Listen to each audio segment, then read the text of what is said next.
4월 마지막 주일 예배 오신 여러분을 주님 이름으로 환영합니다.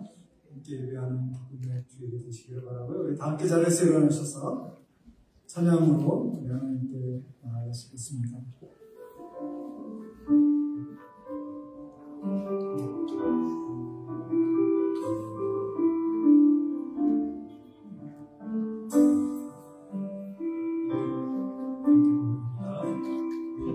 당신 안에 기름 부음을 믿네. 당신 안에 기름 부음을 믿네. 시작하신 역사를 그가 마치시니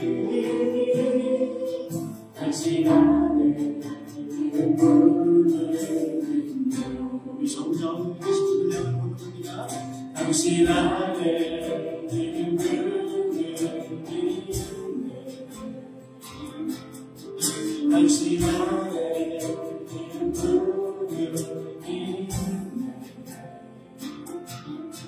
시작하신 역사를 그가 마치시니 당신 안에 기름 부음을 믿네. 우리 안에 기름 부음을 믿네. 우리 안에 기름 부음을 믿네. 약속하신 것들을 그가 이루시니 우리 안에 기름 부음을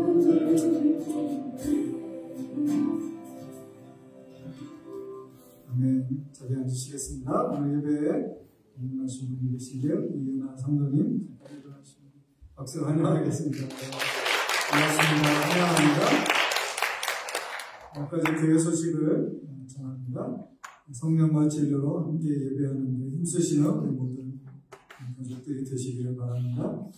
6월 달에 신임 집사를 위한 훈련과 또 신임 목자를 위한 훈련이 있습니다. 훈련 대상이 되시는 분들, 목자를 통해서 또 저에게 연락해 주시면 일정을 추후에 공지하고 함께 하도록 그렇게 하겠습니다. 많은 참여를 바랍니다. 유치부와 유스 교사를 구하고 있습니다. 여러분께서 관심 있는 분들은 담당 목회자에게 연락해 주시거나 저에게 말씀해 주셔도 되겠습니다. 소프트볼 이제 곧 연습을 시작할 텐데요. 우리 김민 집사님에게 참여를 원하시는 분 연락해 주시고 또 여자 선수가 꼭 필요하니까 많이 참여해 주시기를 바랍니다. 5월 27일 날 5번째 선교 바자회를 갔습니다.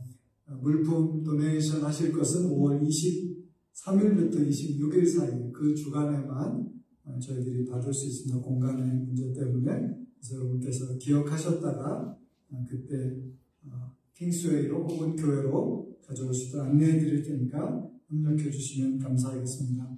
또 목장별로 담당해서 하시는 일들이 있습니다. 여러분께서 많이 참여해 주시고 또 좋은 아이디어가 있으신 것도 우리 현정혜 권사님, 김지원 권사님, 또 곽영희 권사님께 말씀해 주시면 되겠습니다.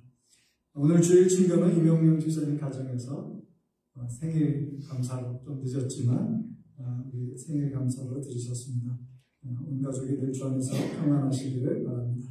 같이 기도하겠습니다. 사랑과 은혜의 하나님 감사합니다. 하나님 앞에 예배하는 이 아침 사랑하는 주의 자녀들을 이곳에 불러주시니 감사합니다. 우리가 성령과 진리로 예배하게 하여 주시고 살아계신 하나님께 예배하는 우리가 되게 하여 주시고 온전히 예배하는 우리가 되게 하여 주옵소서.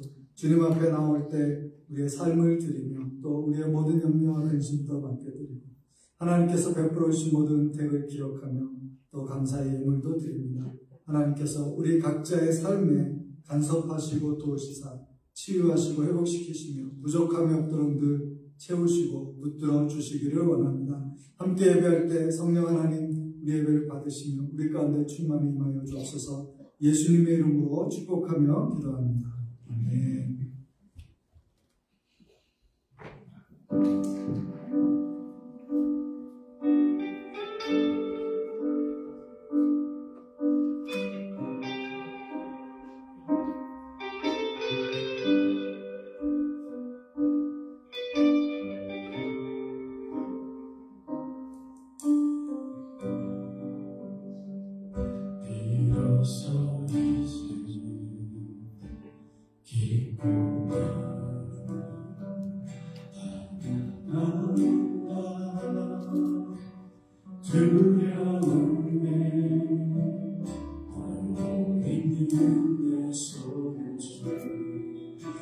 결코 놓치지 않으셨다. 난 비로소 이제 복음을 듣고 만나 네 바람에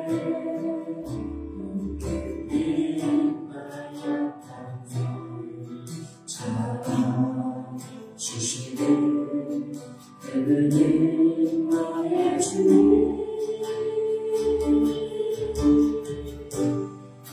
주 나를 놓지 마소서 이 깊고 넓은 바다에 홀로 내 삶의 끝이 되시니 주님이시여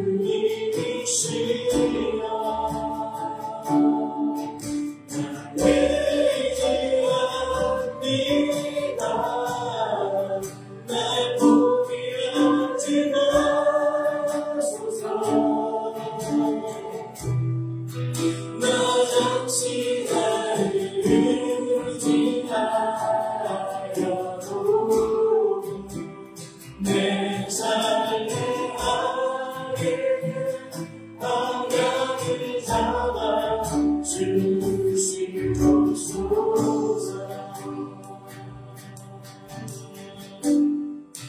다시 해보겠습니다. 비로소 이제 기쁨과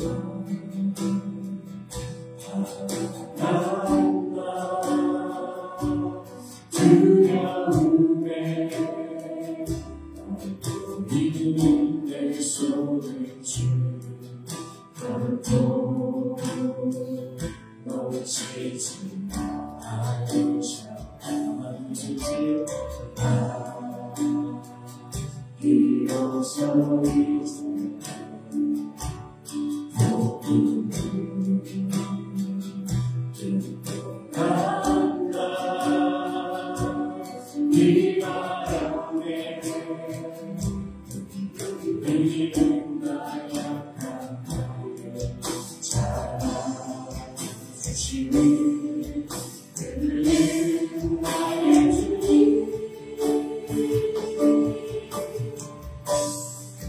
주 나를 놓지 마소서.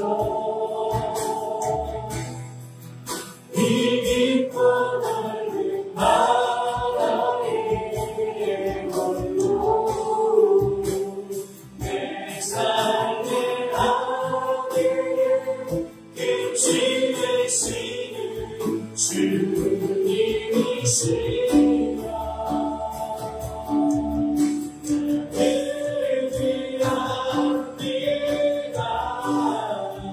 날 포기하지 마소서. 나 잠시 나를 의지하여도 내 삶의 안에 방향을 잡아 주시옵소서. 주는 놓지 마소서. 주 나를 놓지 마소서. 이 깊고 넓은 바다에 홀로 내 삶의 안에 끝이 되시는 주님이시여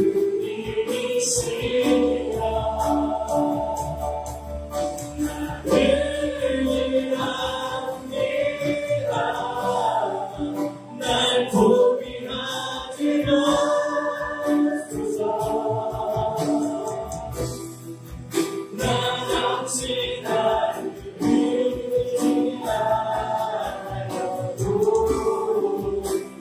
내 삶의 안에 방향을 잡아 주시옵소서. 다시 한번 주님을 넘치시옵소서. 주님을 넘치시옵소서.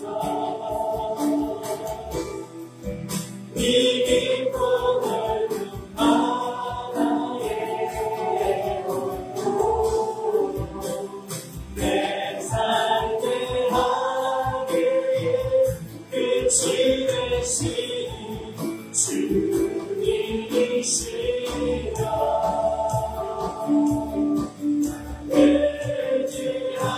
의지합니다. 날 포기하지 마소서. 나 잠시 나를 유지하여도 내 삶의 하늘에 방향을 잡아 주시옵소서. 이 시간을 짧게 한번 기도하겠습니다. 하나님, 우리를 인도하여 주셔서 그 성령의 충만한 교회로 우리의 모든 인생이 그렇게 함께 걸어가는 동력의 삶이 있는 교회 될 수 있도록 이 시간에 마음을 들며 주님과 함께 건대시라는 은혜로 기도하고 시간 하나 잡게 기도합니다. 함께 나가겠습니다. 기도합니다.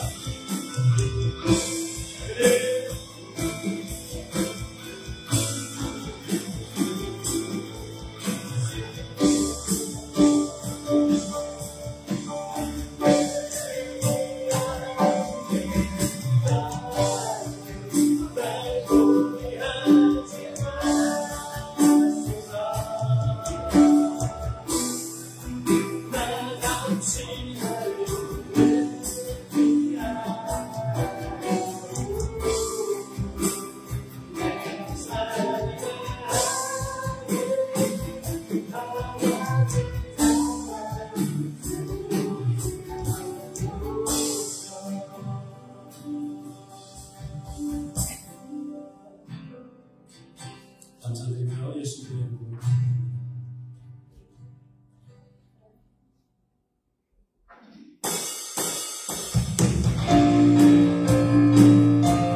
우리 주 앞에 계신 주님 앞에 기쁨의 말씀을 치면서 찬양하겠습니다.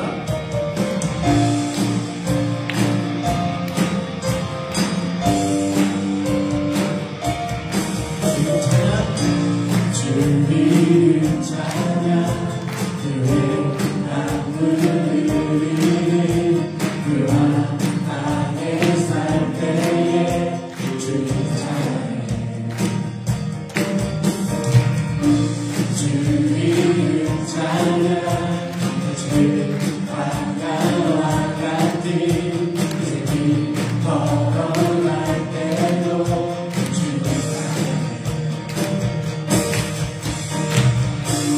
주고 주신 주님 찬양하리.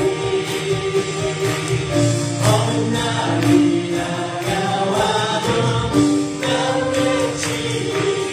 주의 이름을 찬양해. 주의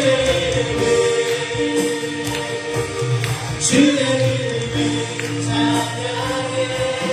여호와로 주의 이름 찬양하시는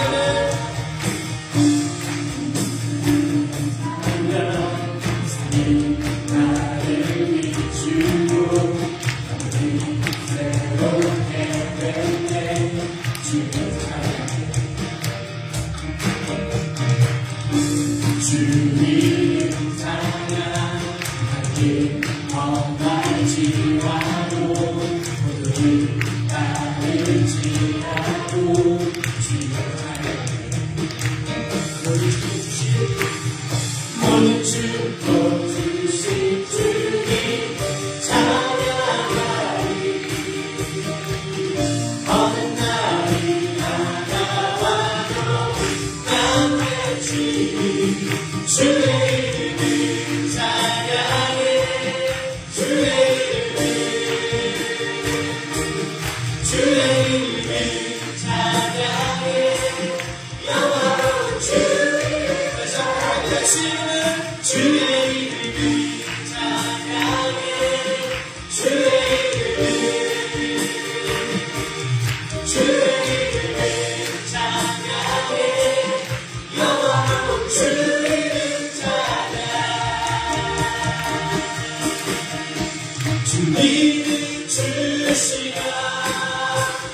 주님을 찾으시네 내 맘의 하루가 주 찬양합니다.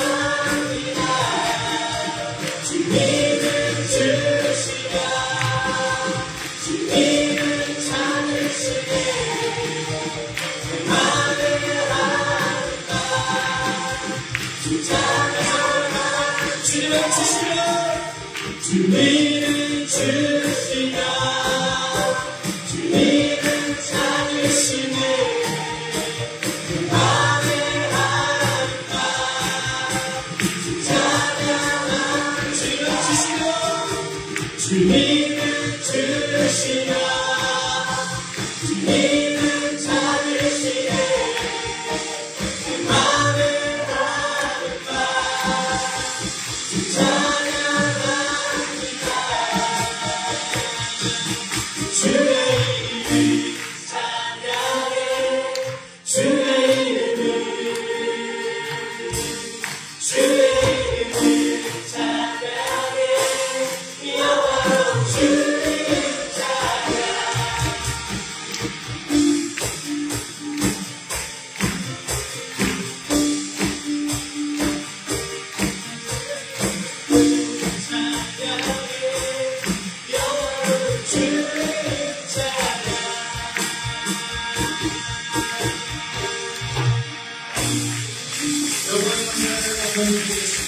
주님은 영원히 찬양하는 주의 앞에만 있습니다. 할렐루야.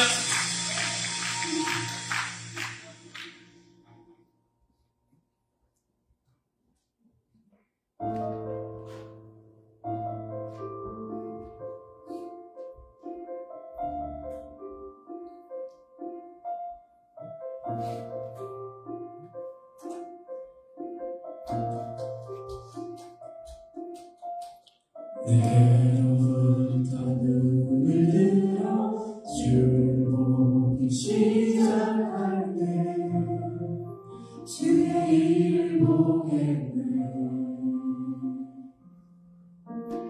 내 작은 마음 돌이키사 하늘의 꿈꾸게 하네.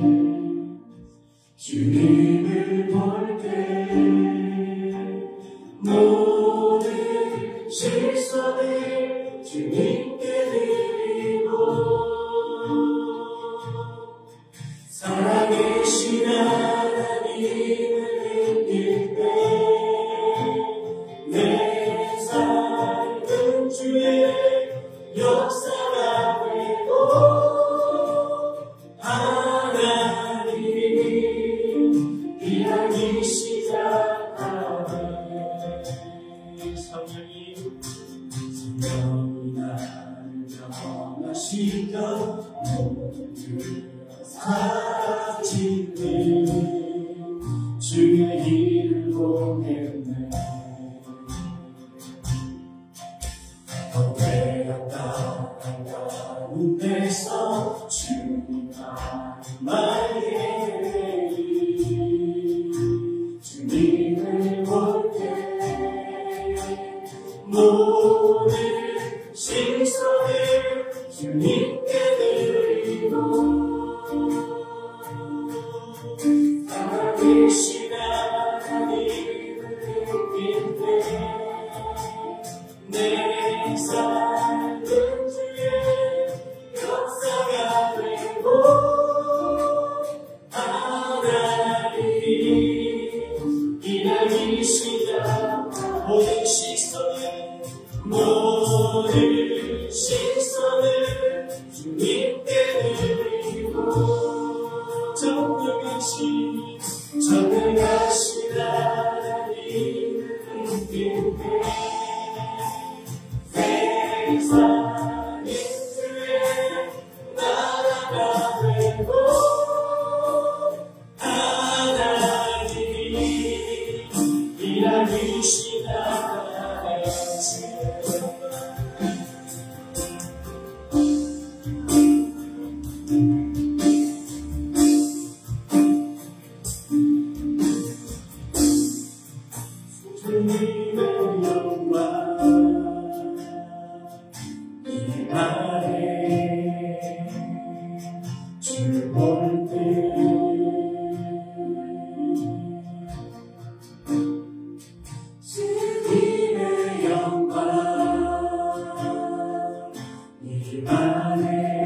다시 한번 말씀으로 모든 시선을 주님께 모든 시선을 주님께 드리고 전능하시다 하나님을 느끼는데 세상은 그의 나라가 되고 하나님 시작하네.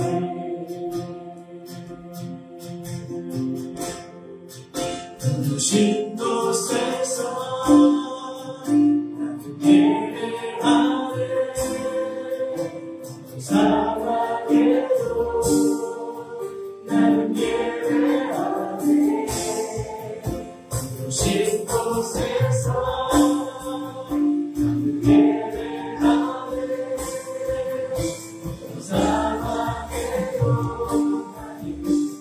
다시 한번 합니다. 우리 신 곳에서 예배하네. 사랑에도 나는 예배하네. 신 곳에서 예배하네. 사랑에도 나는 예배하네.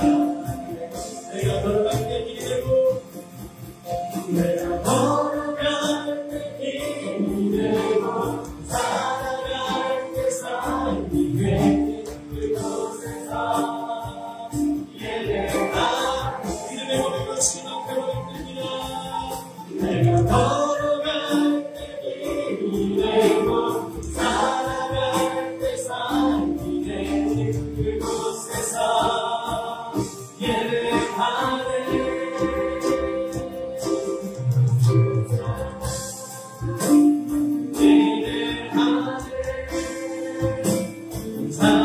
사랑에도 나는 예배하네.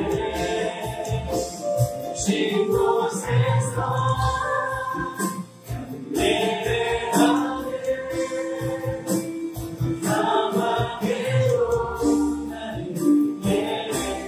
이 시간 저에게 주님의 오늘과 하나님 앞에 기도합니다. 하나님, 우리가 다시 한번 성령의 충만한 교회로 나아갈 수 있도록, 우리가 전심으로 지혜를 풀어가며 예배자의 삶으로 살아갈 수 있도록, 하나님 이 촛불교회가 다시 한번 주님 앞에 엎드려지는 믿음의 시간이 될 수 있도록 하나님 우리를 사용하여 달라고 우리 너희 마음을 들여다가 함께 기도하겠습니다. 주님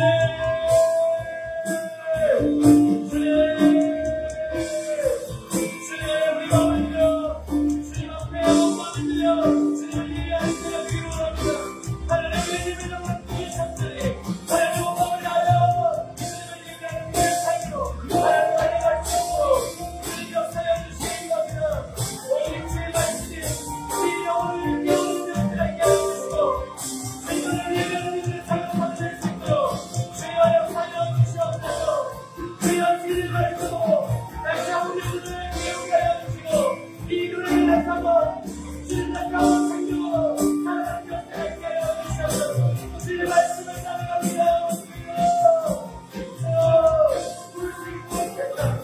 주님 우리가 인도합니다. 주님 우리가 인도합니다.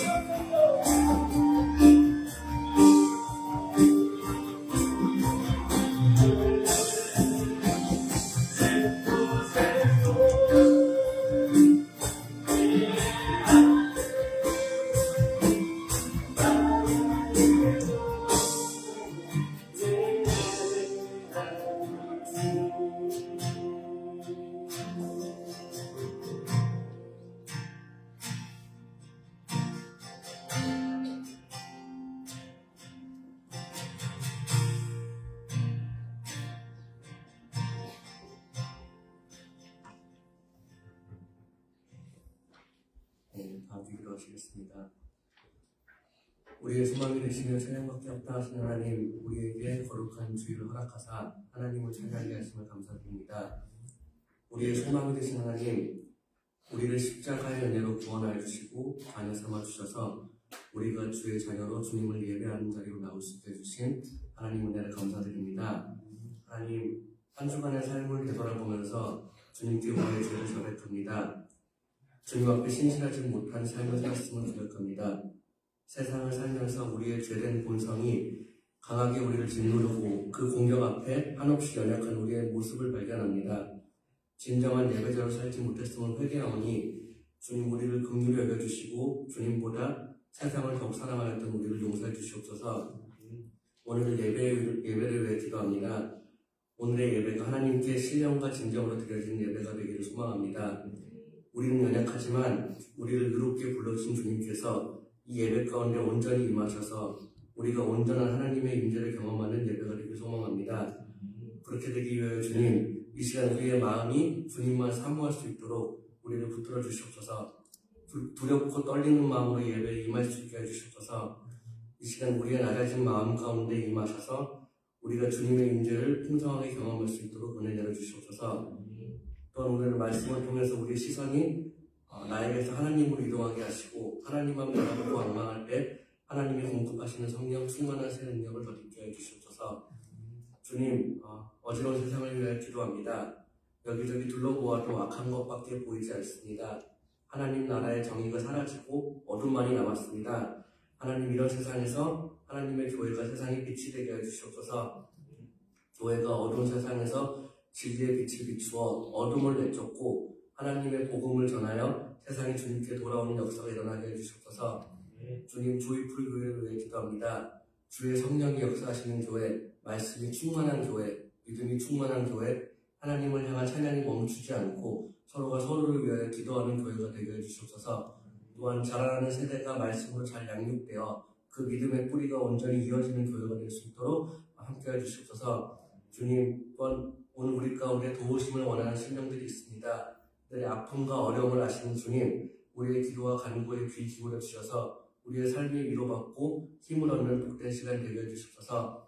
아픈 이에게는 치유의 역사가 있게 하옵시고 물질의 고난이 있는 이에게는 넘침의 복을 주시옵고 주를 찾는 이들은 주님께 돌아오는 시간 되게 하여 주시옵소서. 모든 소망은 주님께만 있음을 깨닫는 시간 되게 해주시옵소서. 예배를 위해 수고와 봉사를 아끼지 않는 손길들이 있습니다. 그리고 주일학교에서 아이들을 위해 열심을 다하고 있는 교사들이 있습니다. 주님께서 저들의 섬김을 기억하여 주사 힘을 다하여 수고할 때마다 주님의 위로와 하늘의 신령한 복으로 채워주시옵소서. 오늘도 주님의 복된 말씀을 듣고 단위에 서신 담임 목사님을 위하여 기도합니다. 목사님의 말씀이 단위에서 선포될 때 목사님의 말씀을 통하여서 우리의 심령이 변화받을 수 있도록 인도해 주시옵고 목사님의 사역 가운데 함께 하셔서 온전히 하나님의 인도하심으로 성도들을 인도하는 목사님 되실 수 있게 주님의 은혜 내주시옵소서. 또한 교육부에서 수고하신 여러 교역자님들에게도 하나님의 동일한 은혜와 평강이 넘치게 해주시옵소서. 오늘의 예배를 기뻐 받아주실 주님을 찬양하며 예수님 이름으로 드리겠습니다.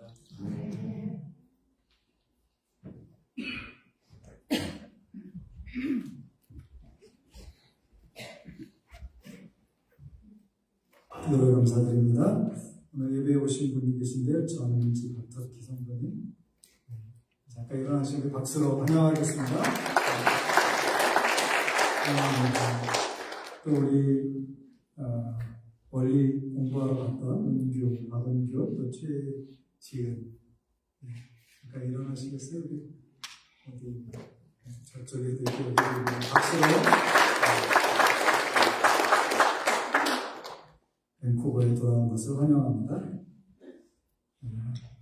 오늘 함께 나눌 말씀은 사도행전 8장 26절부터 40절의 말씀입니다. 사도행전 8장 26절부터 40절 말씀. 본문 말씀도 한 목소리로 봉독하겠습니다. 주의 사자가 빌립에게 말하여 이르되 일어나서 남쪽으로 향하여 예루살렘에서 가사로 내려가는 길까지 가라. 그 길은 광야라. 일어나 가서 보니 에디오피아 사람 곧 에디오피아 여왕 간다게의 모든 국고를 맡은 관리인 메시가 예배하러 예루살렘에 왔다. 돌아가는데 수레를 타고 선지자 이사야의 글을 읽더라. 성령이 빌립더로 이르시되 이 수레로 가까이 나아가 하시더니 빌립이 달려가서 선지자 이사야의 글 읽는 것을 듣고 말하되 읽는 것을 깨닫느냐 대답하되 지도해 줄 사람이 없으니 어찌 깨달을 수 있냐 하고 빌립을 청하여 수레에 올라 같이 앉으라 하니라. 읽는 성경 구절을 이것이니 이것을 그가 도살자에게로 가는 양과 같이 끌려갔고 털 깎는 자 앞에 있는 어린 양이 조용함과 같이 그의 입을 열지 아니하였도다. 그가 불령을 당하였을 때 공정한 재판도 받지 못하였으니 누가 그의 세대를 말하려 그의 생명이 땅에서 빼앗김이로다 하였더니 그 내시가 빌립에게 말하되 촉컨대 내가 묻노니 선지자가 이 말한 것이 누구를 가리킴이냐 자기를 가리킴이냐 타인을 가리킴이냐.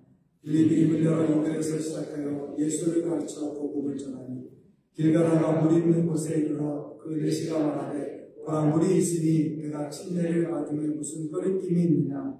이에 명하여 수레를 멈추고 빌립과 내시가 둘 다 물에 내려가 빌립이 침례를 들고 둘이 물에서 올라올세 주의 영이 빌립을 이끌어간지라. 내시는 기쁘게 길을 가므로 그를 다시 보지 못하니라. 빌립은 아소도에 나타나 여러 성을 지나다니며 복음을 전하고 가이사랴에 이르니라. 아멘. 오늘 처음 교회 이야기 19번째 시간 성령의 이끌림을 따라 라는 제목으로 같이 사도행전 8장의 말씀을 나누도록 하겠습니다.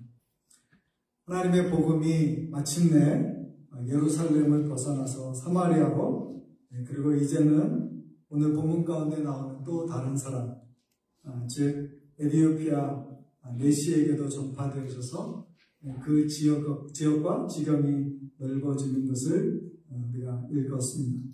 하나님께서 역사하실 때 한 사람의 구원이 또 그 사람으로 말미암은 또 다른 사람들의 복음 전도가 하나님의 나라를 이렇게 확장시키고 하나님의 영광이 나타나게 되었던 것입니다. 여러분 자신도 한번 생각해 보실 때 여러분에게 복음을 전해준 사람은 누구였습니까?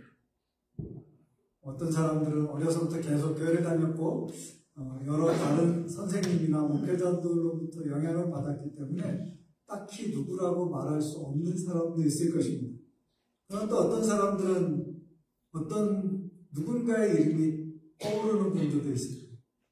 내가 예수 믿었을 때 누군가가 나에게 이 복음을 구체적으로 전해주었고 그때 회심하게 되었다. 이렇게 생각나는 분도 있을 것입니다. 여러분이 생각나는 분이 있다면 마음속으로 하나님 감사합니다. 그분이 지금도 살아계시다면 축복해 주시고 그의 인생 가운데 역사해 주십시오. 그렇게 말씀해 주십시오.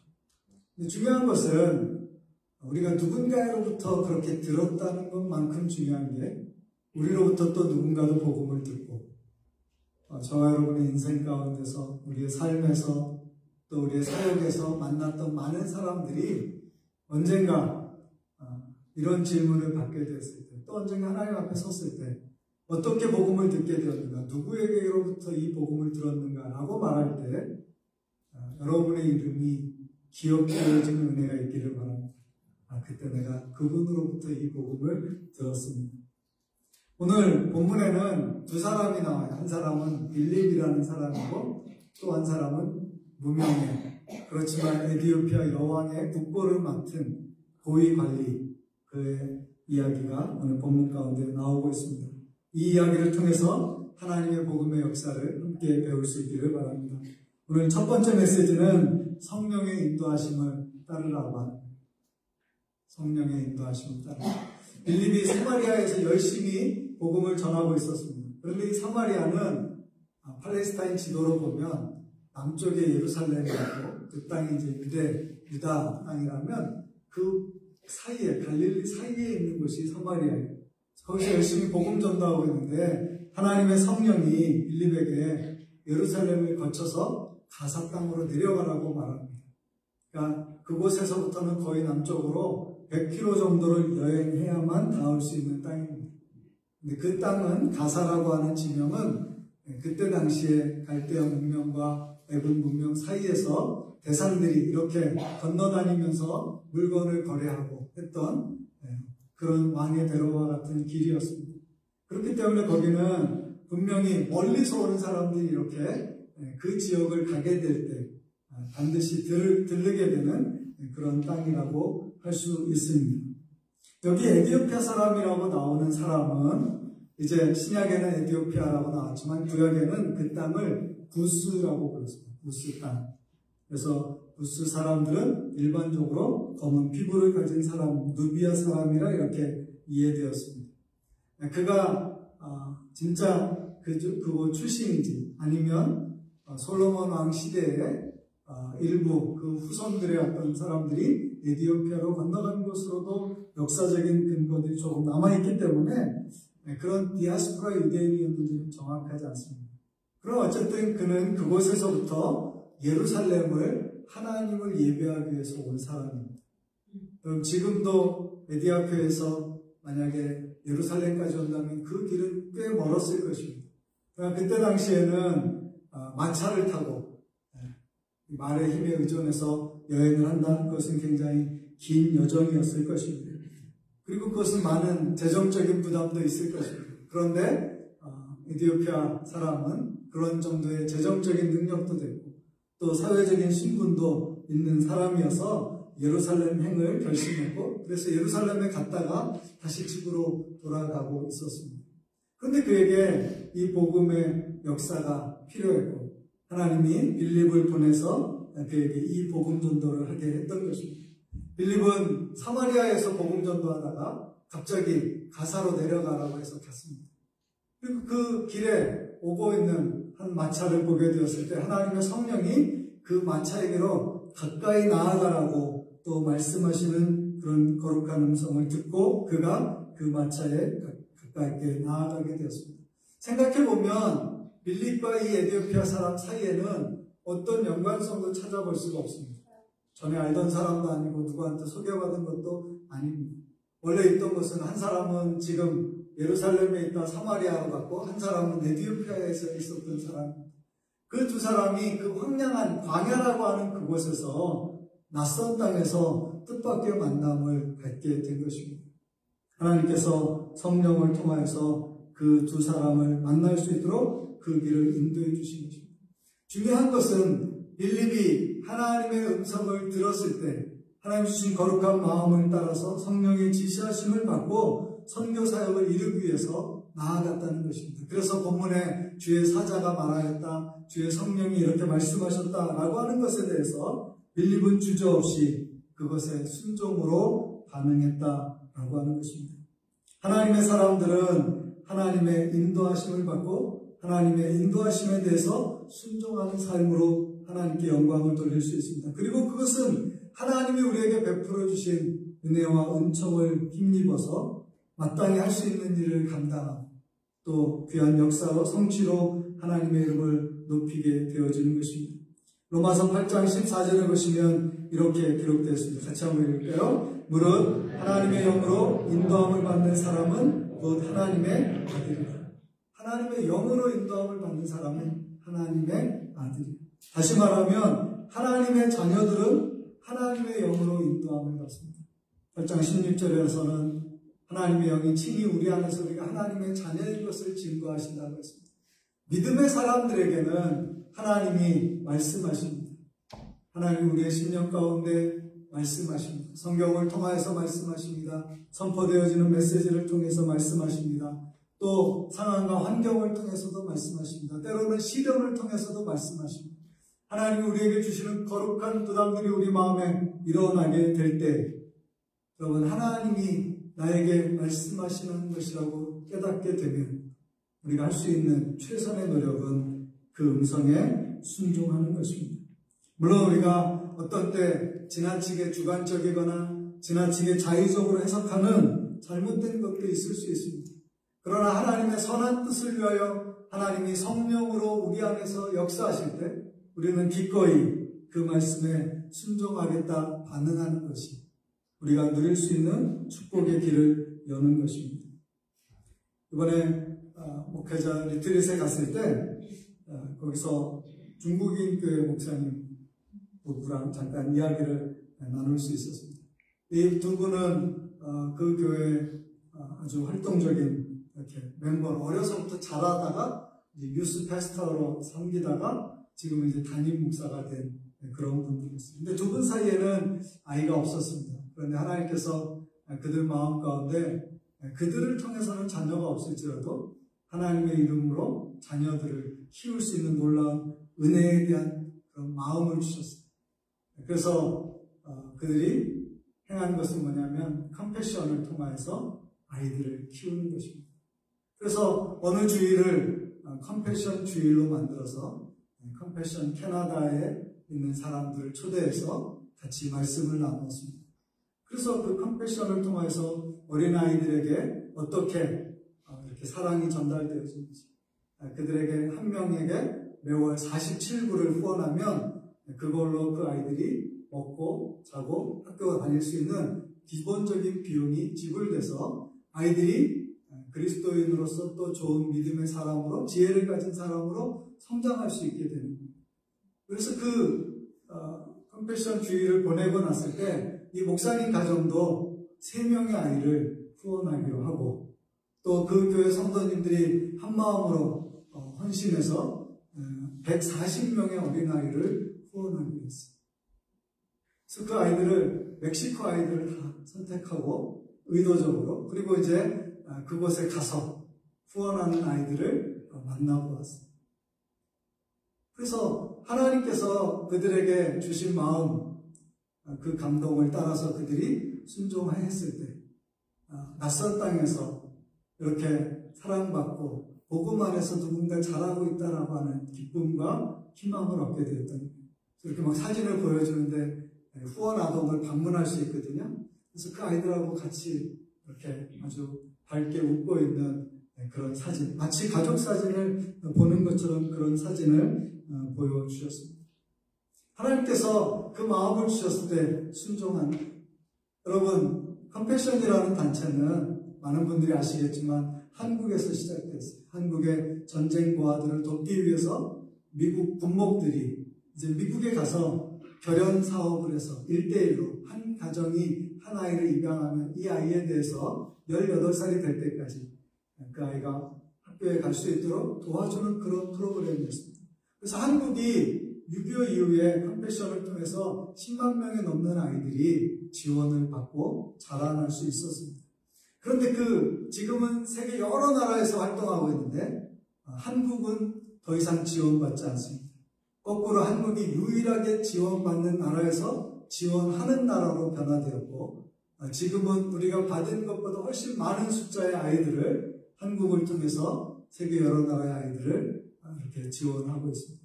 여러분 중에서도 아마 월드비전이나 컴패션을 통해서 개인적으로 후원하는 아동이 있을 수 있습니다. 너무 잘하셨고요. 또 앞으로도 더 풍성한 열매를 보는 우리 모든 성도님들이 되실 수 있기를 바랍니다. 근데 제가 이제 그 옆에서 우리 교회도 이렇게 하고 있다. 몇 명 하고 있죠?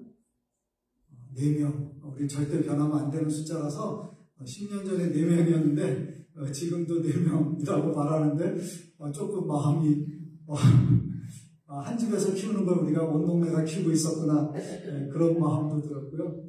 어떻게 하면 우리가 조금 더 할 수 있을까?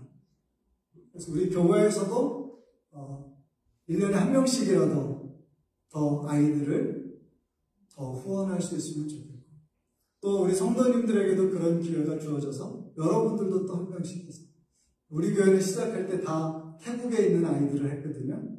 왜냐하면 언젠가 한번 가보리라 라는 생각으로 여러분도 만약에 할 수 있으면 태국 아이들을 하실 수 있으면 같이 가서 보실 수 있겠습니다. 컴패션 캐나다 홈페이지에 들어가시면 스폰서십을 기다리는 아이들이 이렇게 나와 있습니다. 어느 나라에 있는 아이를 할지를 여러분이 선정하실 수 있습니다. 그럼 거기에 여러분이 성별이나 나이나 이런 것들도 할 수 있습니다. 여러분 자녀와 비슷한 아이를 키우고 싶다면 그런 방식도 생각해 보실 수 있고요. 또 하나는 거기에 보면 어떤 아이들이 컴패션에 이미 승인을 받았지만 후원자가 없어서 기다리는 날이 있어요. 그럼 아이들마다 그 날이 써 있습니다. 이 친구는 지금 248일째 컴패션에 의해서는 모든 작업 프로세스가 끝났지만 후원 아동으로 결연이 안 돼서 아직 학교에 못 가고 있는 친구들도 있습니다. 어떤 아이들은 최근에 해서 20 며칠 이렇게 기록된 아이들도 있습니다. 여러분께서 한번 관심 있으시면 찾아보시고 필요하시면 도움을 요청하시면 도와드릴 수 있겠습니다. 로비에 가시면 우리 교회에서 후원하는 4명의 아이들의 사진이 붙어 있습니다.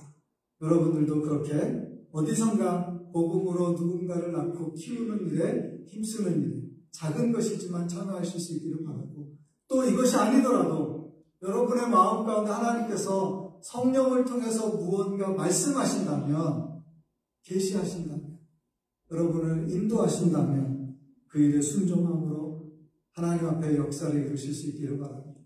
여러분, 이 에티오피아 내시의 헌신, 그의 변화는 나중에 330년에 에티오피아가 기독교로 국교화되는 역사가 있었습니다. 그 시대에. 그걸 생각해보면 막대한 복음전도의 진전이 이루어진 것으로 우리가 미루어 생각해 볼 수 있습니다.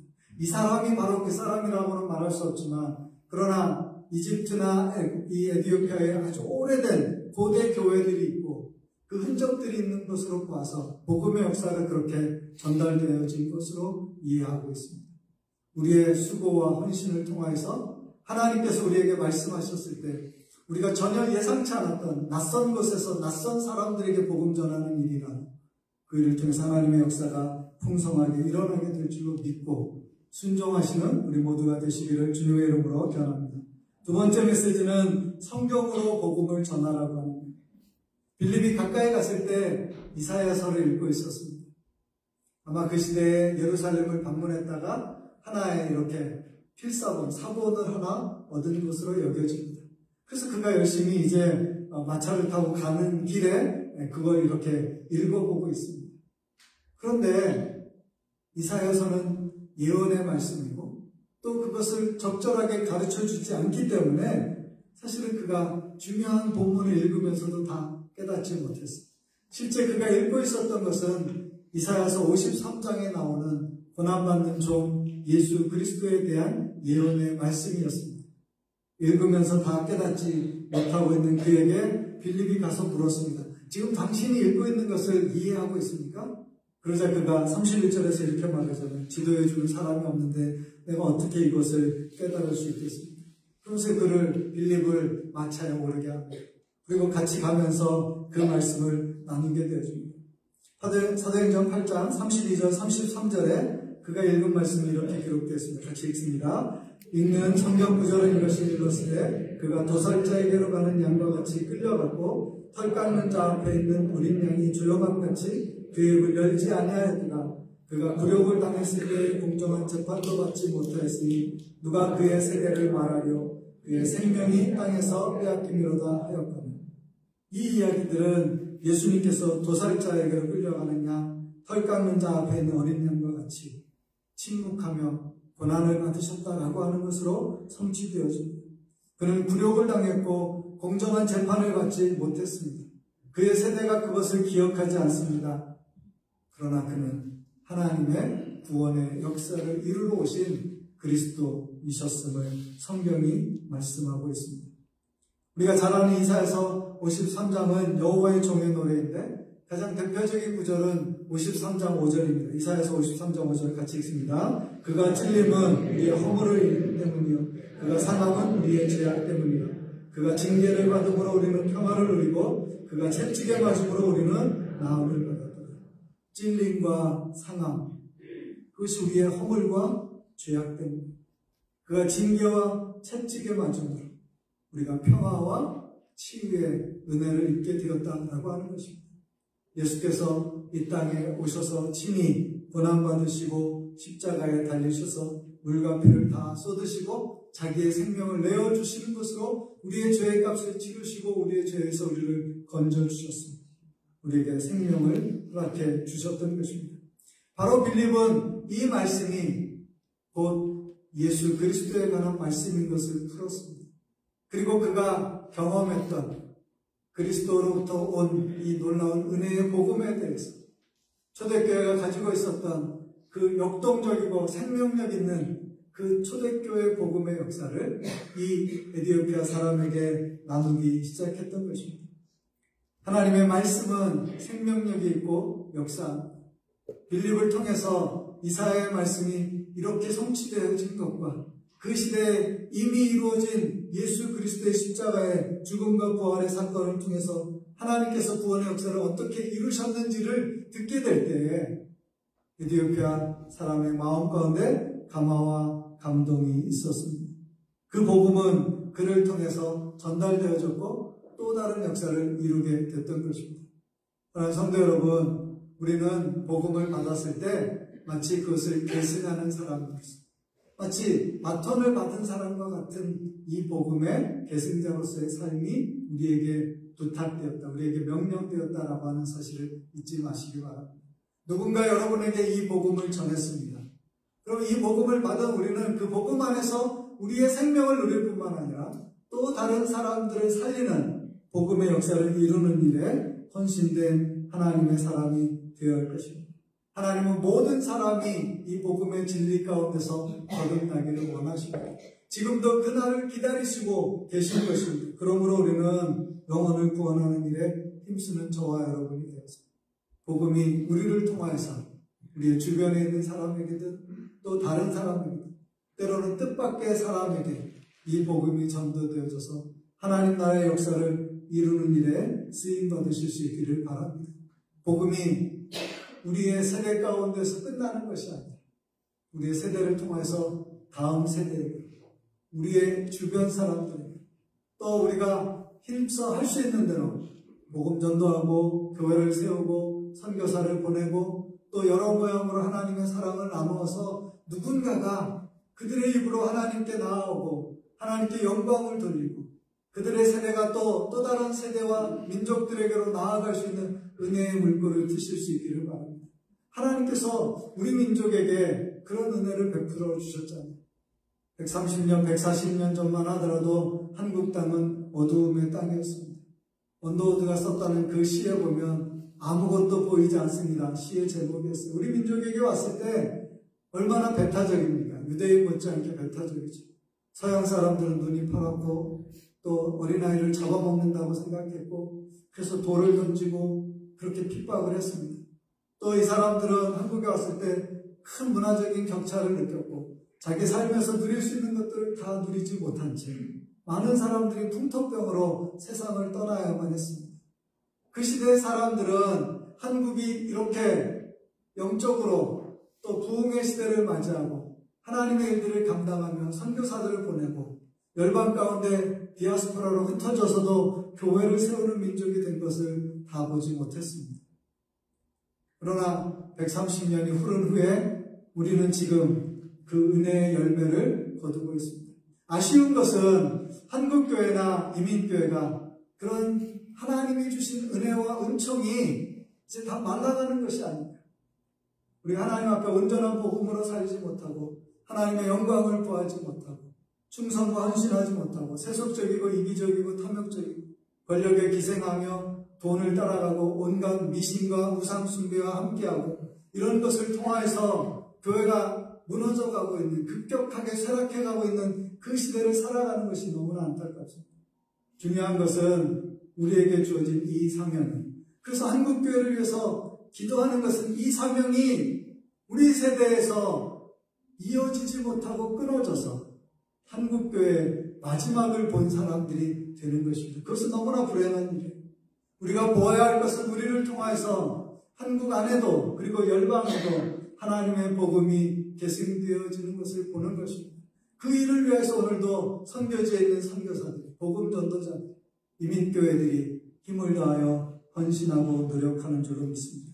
이 복음의 진리 위에 충분히 설 수 있도록 저와 여러분이 말씀 앞에 있고 말씀을 마음으로 갖고 그 말씀을 따라 순종하실 수 있기를 바랍니다.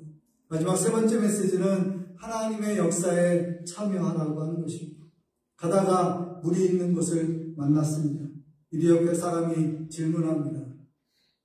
물이 있으니 내가 침례받음에 무슨 꺼리낌이 있느냐? 내가 침례받을 수 있겠는가? 이렇게 질문합니다. 그래서 수레를 멈추고 두 사람이 물에 내려가 빌립이 그에게 침례를 베풀고 다시 물에서 올라왔습니다. 물에 내려갔다, 물에서 올라왔다 라고 하는 데에서 나온 단어가 밥티조라는 단어입니다. 그것이 뭐냐면 물에 잠근다라는 의미를 갖습니다. 그래서 이제 여러분이 오늘 성경 읽으실 때 침례를 읽었는데 우리가 속한 교단이 침례교회이기 때문에 그렇게 읽었습니다. 그러나 침례와 세례는 같은 의미를 가지고 있기 때문에 구별됨은 없습니다. 다만 이제 원어의 의미를 살펴볼 때 우리 교회에서 의식할 때 그것은 침례의식을 행하는 것은 물속에 들어감으로 주와 함께 죽었다라는 것을, 물에서 일어남으로 주와 함께 다시 살았다라고 하는 것을 상징해 주는 것입니다. 믿음의 고백이 있는 사람들에게 그 침례를 행하게 된 것입니다. 그런데 37절에 보면 여러분이 가진 성경에 오늘 아마 여기 자막에도 나왔을 텐데 37절에 가로 열고 뭐라고 써 있어요? 없음. 여러분 궁금하지 않으세요? 성경에 없음은 또 뭘까? 침례를 행할 때 침례를 주기 위해서는, 침례를 받기 위해서는 한 가지 중요한 질문이 있습니다. 당신이 예수를 주와 구세주로 영접했습니까? 예수를 주와 구세주로 믿습니까? 라고 하는 질문을 하는 거예요. 그리고 그 질문에 대해서 아멘으로 대답할 때, 다시 말하면 이 침례는 신자의 침례, 믿음의 고백 위에 드려주는 하나의 예식이기 때문에 그 질문과 대답이 굉장히 중요한 거예요. 근데 이 성경에 보니까 빌립이 이데페 사람에게 복음을 전했어요. 근데 그가 반응했습니다. 그런데 구체적으로 빌립이 질문하거나 대답한 것에 대해서는 성경이 기록해 놓지 않았어요. 성경은 인쇄술이 발달하기 전에는 다 손으로 썼습니다. 흔히 말하는 필사본이에요. 가장 오래된 성경에서부터 필사본이 있고 필사본이 있었습니다. 원본은 남아있지 않습니다. 사본에 사본이. 자, 그러면 1000년대에도 사본이 있고 1500년대에도 사본이 있습니다. 두 개가 혹시 조금 다르면 여러분 어느 게 더 중요하게 확실하다고 믿습니까? 오래된 것이죠. 1000년도에 쓰여진 사본이 1500년도의 사본보다 더 정확합니다. 근데 1500년대 사본에 37절이 이렇게 써 있었어요. 빌립이 가로되 내가 마음을 온전히 하여 믿으면 다하니라 대답하여 가로되 내가 예수 그리스도께서 하나님의 아들인 줄 믿노라. 이 구절이 들어있었어요. 근데 그 앞선 세대의 사본을 보니까 이 구절이 없어요. 그럼 뭐예요? 누군가가 이 사본을 쓰면서 이 빌립이 에디오페 사람에게 침례를 주는데 그 질문과 대답의 장면이 없었기 때문에 아마도 에라스무스 시대에 누군가가 그것을 이렇게 믿음의 사람으로서 그것을 첨언한 것으로 보여집니다. 그리고 그것은 굉장히 논리적으로는, 신앙적으로는 맞는 말이에요. 빌립이 묻고 그가 신앙에 대해서 확실하게 대답했기 때문에 그 다음에 침례를 준 거죠. 다시 말하면 신앙의 고백 후에 침례가 있었다는 것에 대해서는 인정합니다. 그럼에도 불구하고 이 말이 아무리 중요해도 원래 사본에 기록되어 있지 않았다면 이것은 성경의 본문을 어떻게 해요? 오염시킬 수 있는 거죠. 그래서 우리 성경에는 그것을 없음이라고 했어요. 자, 왜 없음이 되었는가? 원래 성경은 장절이 없이 하나의 통문서였어요. 그런데 통으로 되다 보니까 나중에 이제 인쇄를 할 때나 또 어디를 이야기할 때 사람들이 찾기가 얼마나 어렵습니까? 그래서 성경이 쓰여지고 난 다음에 몇백 년이 지난 다음에 장을 나누었어요. 그 다음에 거의 종교개혁 당시쯤인 것은 이제 구텐베르크 인쇄술이 나오고 그러는 시점에서 사람들이 이제 인쇄를 하려다 보니까 한 장도 너무 많은 거예요. 그래서 그것을 절을 첨가하기 시작했습니다. 그래서 절을 첨가해서 다 해놨는데 37절이 빠지게 된 거예요. 그러면 이제 38절을 37절로 고칠까? 이것도 굉장히 복잡한 문제가 되죠. 왜냐하면 수많은 책이 나왔는데 그걸 다시 올려붙이면 나머지 구절들은 또 어떻게 따라갈 수 있겠는지. 그 책들이 다 오류가 생기는 거죠. 그래서 후대 성경에서는 그 사본에 삽입되었던 그 구절을 빼고 가로 열고 거기다가 없음이라고 씁니다. 근데 여러분이 어떤 주석 성경이나 여러분 성경에 무슨 해설이 붙어 있는 성경이 있잖아요.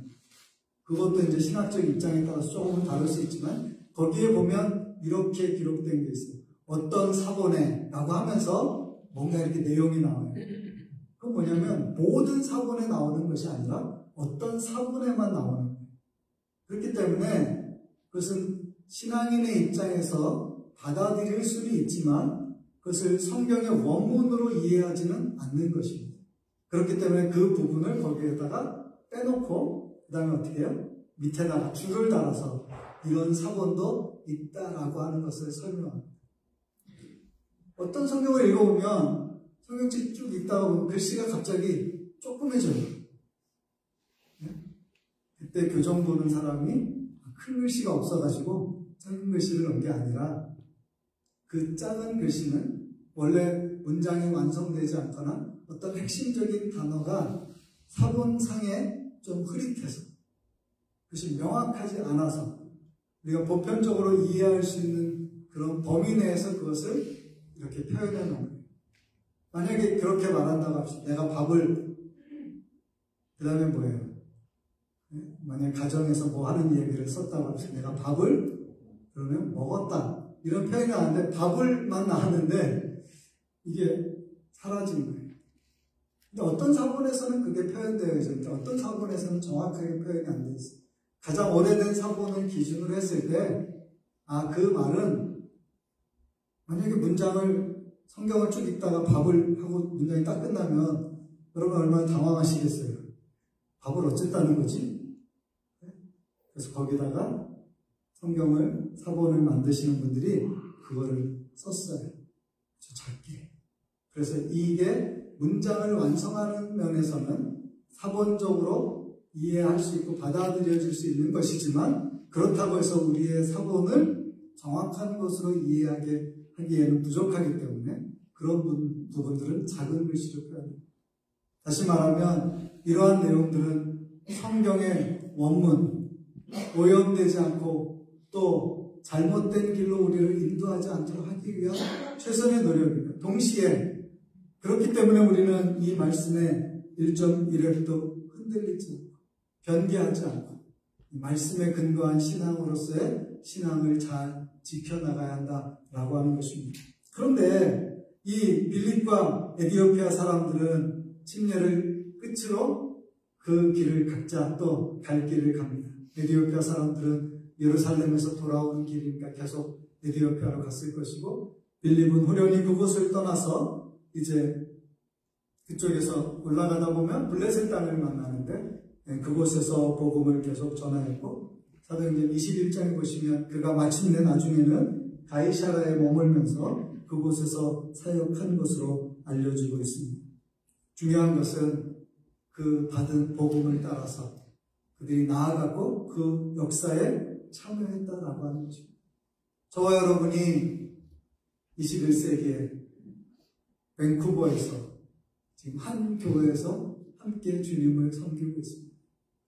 하나님 우리 각자와 우리 교회에 주시는 비전, 하나님의 음성, 또 하나님께 우리가 드려야 할 헌신이 무엇인지를 생각해 보실 수 있게 됩니다.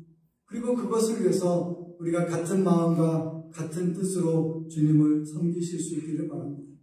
이번에 제가 모임을 가졌던 곳이 이 보엔 아일랜드 뒤에 있는 키치 아일랜드라고 하는 곳인데 그곳에 마나바 패밀리 리트릿 센터가 있습니다. 그 리트릿 센터를 지으신 분이 22살 때 그런 비전을 가졌어요. 하나님께서 그런 비전을 주셨습니다. 이런 센터를 하도록. 그래서 그가 22살 때 지금 그 섬에 있는 그 땅 주인을 찾아가서 내가 이런 걸 좀 하고 싶은데 나한테 땅을 좀 팔아라 이렇게 얘기를 한 거예요. 그때 뭐 돈은 있냐 뭐 그랬겠죠. 그러면서 이제 그를 발로 찼다는 거예요. 22살에 그 꿈을 가졌습니다. 그런데 그 땅 주인이 돌아가셨어요.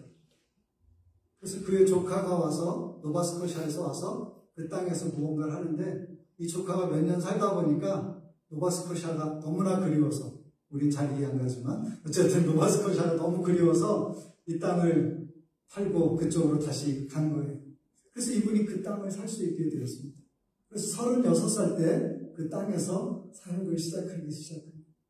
그러면서 그가 지금까지도 이제는 미션 그룹을 만들고 또 다음 세대의 지도자들을 세웠지만 계속 거기에서 섬기고 있는 것을 보았습니다. 그러면서 그가 했던 이야기 중에 기억에 남는 게 그거예요. 비전을 갖고 우리가 어떤 도전을 하고 그 다음에 시련을 극복하고 성취하는데, 가만히 보면 우리는 이 비전이나 성취에는 관심이 있어요. 그렇죠? 누가 비전을 가졌다. 혹은 우리 자신이 비전을 가질 수도 있어요. 그리고 어떤 사람이 무언가 위대한 것을 이루거나 놀라운 일을 행하거나 하나님 앞에 쓰임받거나 하나님이 기뻐하실 만한 일을 이루었을 때 우리는 되게 한편으로 부러워하잖아요. 똑같은 사람인데 어떤 사람은 그 비전을 따라서 저렇게 쓰임받는 그런 생각을 하잖아요. 근데 우리는 비전이나 성취는 생각하는데 잘 하지 않는 게 뭐냐면 도전과 시련을 감당해내는 인내, 시련을 극복해내기 위한 헌신이 분투예요. 그러니까 어떤 것을 하나님이 주신 마음을 가졌을 때 하나님이 기뻐하시는 일이라고 하는 것을 우리가 마음에 품습니다. 그런데 그걸 위해서 구체적인 행동으로 도전하거나 또 그런 일을 하다가 여러 가지 어려운 일이 생기거나 방해가 생기거나 문제가 생기면 포기하는 거죠. 아닌 거다 이렇게 생각합니다. 근데 그것을 견디어내고 인내함으로 마침내 하나님의 때에 하나님이 성취하시는 것을 보는 데까지는 필요한 시간과 인내가 있는데도 불구하고 그것을 우리가 감내하지 못한다. 그냥 여러 가지 생각이 들었어요. 개인의 삶에서도 또 교회를 생각할 때도 또 여러분 각자의 삶에서도 하나님이 우리를 통해서 이루시고자 하시는 일은 무엇인가? 우리에게 말씀하신 것은 무엇인가? 우리가 어떤 놀라운 비전을 가질 수 있습니다.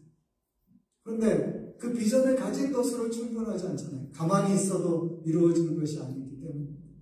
그럼 우리가 성취하기 위해서 두 개가 남았어요. 하나는 도전하는, 또 하나는 반드시 거기에는 시련이 있다.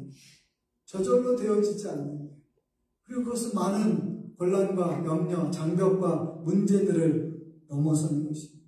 그래서 그 이후에 하나님이 마침내 성취하게 하시는 그것에 우리가 함께 기쁨과 영광을 누리게 되는 줄 믿습니다. 그러한 일에 저와 여러분의 삶이 쓰임받으실 수 있기를 바랍니다. 안정적이고 평탄한 삶도 우리의 삶에서 중요한 것이지만 아무것도 이루지 못하고 하나님 나라를 위해서 하나님이 주신 비전에 순종하지 못하는 것이 아마도 큰 아쉬움이라고 생각할 수 있습니다. 우리의 인생의 기회가 얼마가 남아있든 하나님께서 우리에게 나를 통해서 하시고자 하는 일은 무엇인가, 우리 교회를 통해서 하시고자 하시는 일은 무엇인가 생각하면서 그 일을 위하여 오늘 헌신할 수 있는 저와 여러분이 되시기를 바랍니다. 빌립을 통하여서 사마리아로 에디오피아 사람에게로 복음이 물길처럼 흘러가서 그것을 채웠던 것처럼 저와 여러분의 인생을 통해서 하시고자 하는 그 일들을 이루는데 쓰임받으시는 하나님 나라에서 유명한 하나님이 기뻐하시는 그런 인생으로, 그런 교회로 살아가시기를 주님의 이름으로 기원합니다.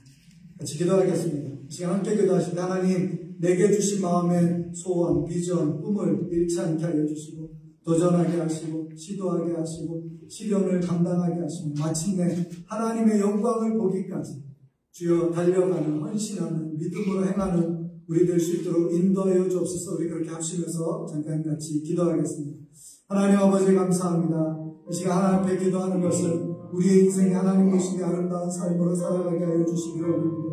성령의 인도하심을 순종하게 하여 주시고 오직 복음 참된 진리의 말씀을 인도하게 하여 주시고 하나님이 역사하시는 그곳에서 하나님께 쓰임받는 우리가 될 수 있도록 인도하여 주시기를 원합니다. 아버지 하나님, 우리 안에 정말 대리처럼 이 복음을 순종하여 하나님이 원하시는 그 일과 우리 자신을 드리며 아버지 하나님 시련과 역경을 넘어서서 하나님의 생명의 복음으로 나아가고 영혼을 주수하고 아버지 하나님 교회를 세우며 또 아버지 하나님 땅 끝에서도 하나님께 영광 돌리는 수많은 사람들이 돌아오기까지 아버지 헌신하는 그런 역사 일어나게 하여 주옵소서. 하나님 우리 각 사람과 우리 교회에 주신 그 비전을 위하여 아버지 우리가 무엇을 할 수 있으시고 무엇을 해야 하는지 생각하게 하여 주시고 그 일을 위하여 우리의 남은 시간과 아버지 우리의 재능과 우리에게 주신 은사와 아버지 우리에게 주신 모든 축복을 사용하게 하여 주시고 하나님 영광만을 위하여 다시야만 하나님과 사람을 주시고 아버지 역사하여 주소서.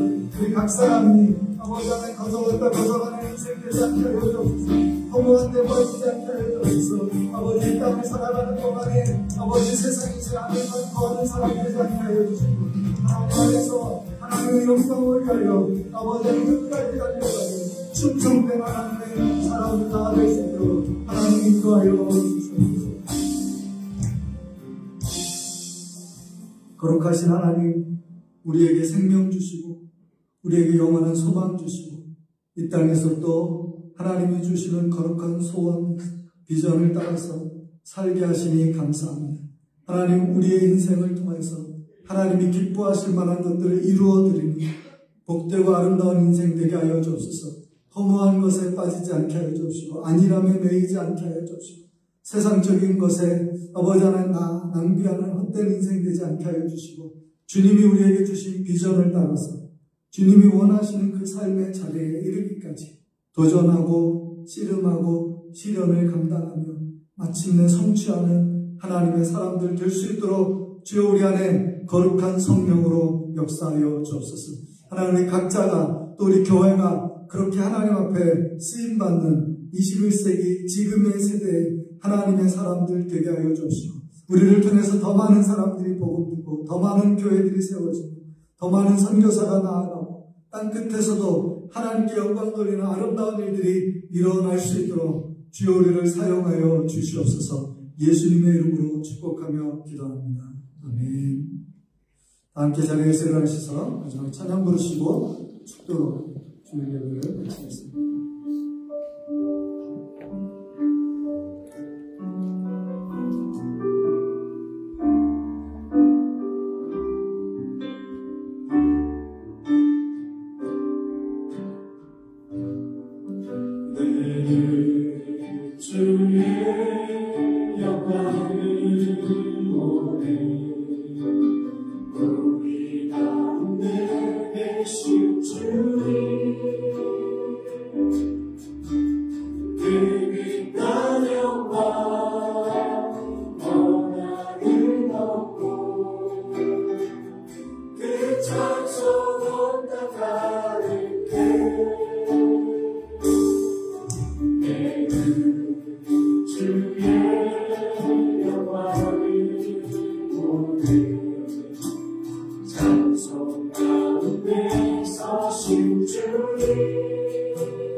성령 하나님, 사랑하는 주의 자녀들에게 우리 교회에 말씀하여 주시고 깨닫게 하시고 하나님의 뜻, 하나님의 영광을 위한 오늘의 삶을 어떻게 살아야 할지 인도하여 주셔서 오직 주의 나라 주의 영광을 보는 우리 모두 되게 하여 주옵소서.